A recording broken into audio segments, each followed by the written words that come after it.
Halo, selamat siang saudara, kembali bersama Om Fau di Trading Talk. Laporan ADP non-farm payroll atau istilahnya non-farm payroll mini ini dilaporkan lebih buruk dari perkiraan. Artinya laporan yang dirilis lebih rendah dari forecast. Dan kemudian Donald Trump terlihat sedikit marah dan ngomel kepada Jeremy Powell.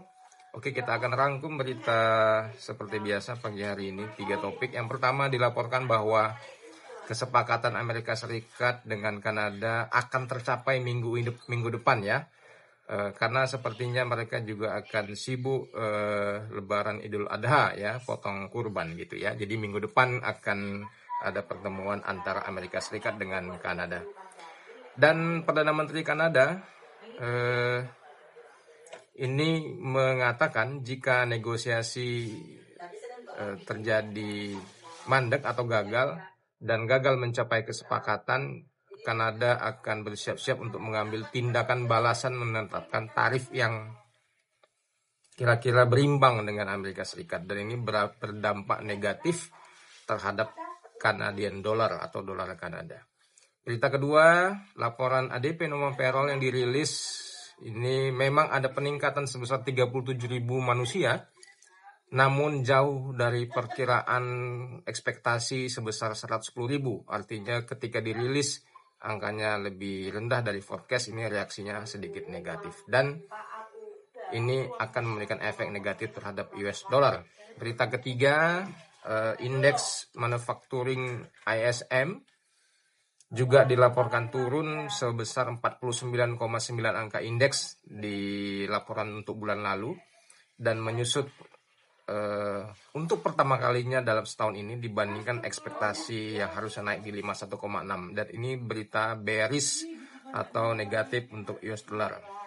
Oke, kita akan rangkum beritanya. Di mana dolar indeks ini mengalami penurunan dan jatuh di bawah level 99 dan kemudian ditutup di angka 98,8 setelah data ekonomi Amerika Serikat yang dirilis menurun.